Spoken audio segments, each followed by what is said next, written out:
প্রতিদিন এই billiard club বন্ধ হয়ে যাওয়ার পর আমার কর্মতৎপরতা শুরু হয়। আমি যে হারে প্র্যাকটিস করি নিঃসন্দেহে একদিন অলিম্পিকে যেতে পারবো। বলটার গোলত্বে ডিফেক্ট আছে, তাই গর্তে পড়েনি।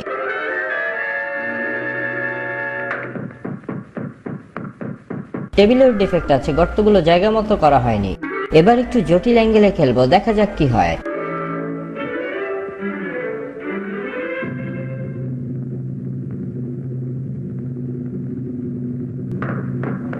পাজি টমটার অত্যাচারে রাতে একটু শান্তিতে ঘুমানোর উপায় নেই।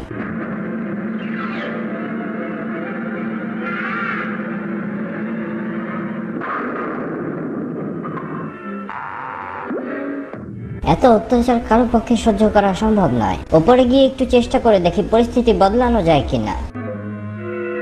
টমকে আশেপাশে দেখা যাচ্ছে না, গেল কোথায়?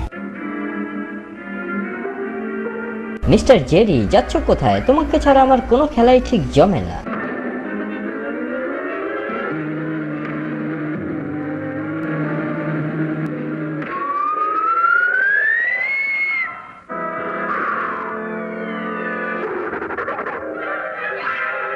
এতক্ষণে আমার খেলায় একটু উত্তেজনা যোগ হয়েছে। ওপরে আসা উচিত হয়নি, ভোগান্তি আরো বেড়ে গেল। এ কি, বলগুলো নিজে থেকে আমার দিকে তেড়ে আসছে দেখছি।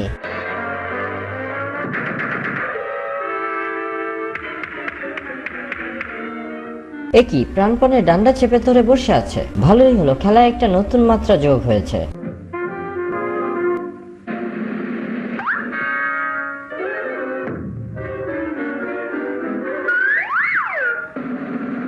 বিলিয়ার্ড খেলায় একটু সার্কাস যোগ হলে মন্দ কি?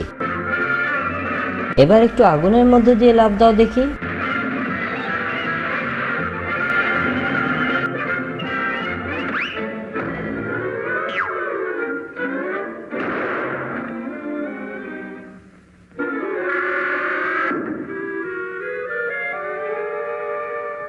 না, যথেষ্ট হয়েছে, আর সহ্য করা যায় না। দাঁড়াও, দেখাচ্ছি মজা। বিলিয়ার্ড না, এবার বোমবাস্টিং খেলবো।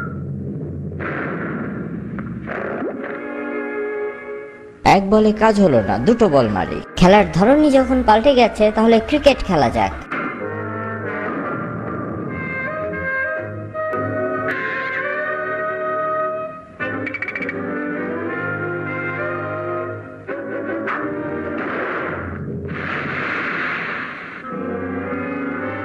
জেরিটা তো পাক্কা খেলোয়াড় হয়ে গেছে, ওর ক্যাচ আমার হাত ফুরে বেরিয়ে গেল।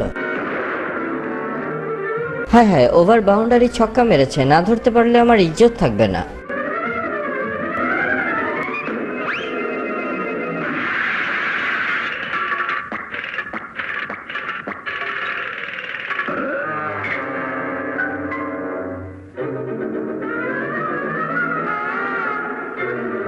পাজি দুষ্টু, খেলার সীমা তুমি অতিক্রম করে গেছো, এবার হাতাহাতি ছাড়া উপায় নেই। যত যাই করো, আমাকে ধরতে পারবে না, ধরতে পারবে তোমার নিজের লেজ। হ্যাঁ, পাজিটাকে পেয়ে গেছি। হায় হায়, এ তো আমার নিজেরই লেজ। না, খালি হাতে হবে না, পাজিটাকে পানি মেরে গর্ত থেকে বের করতে হবে।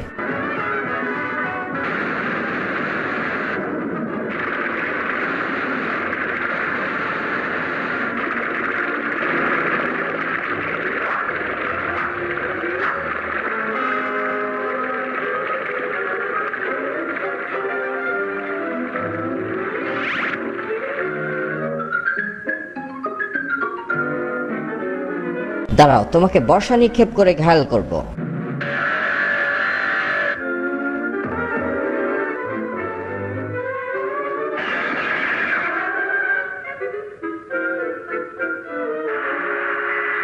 আমার পেছনটা ওর ছোড়া লাঠির ঘষায় লাল হয়ে গেছে, দেখাচ্ছি মজা।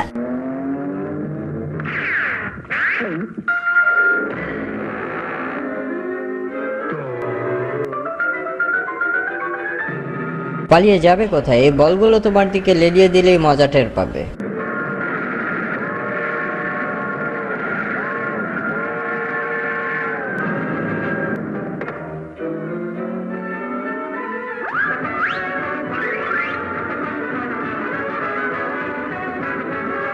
তোমার লেলিয়ে দেয়া বল তোমাকে দিয়েই গেলাবো, দাঁড়াও।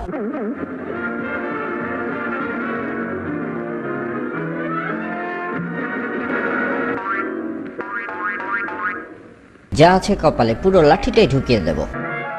লাঠির আগে এই সুইটা বেঁধে দিলে যা ঘটবে তা হবে দর্শনীয়। লাঠির আঘাতটা দুষ্টুর জেরির নাগাল পেয়ে গেছে।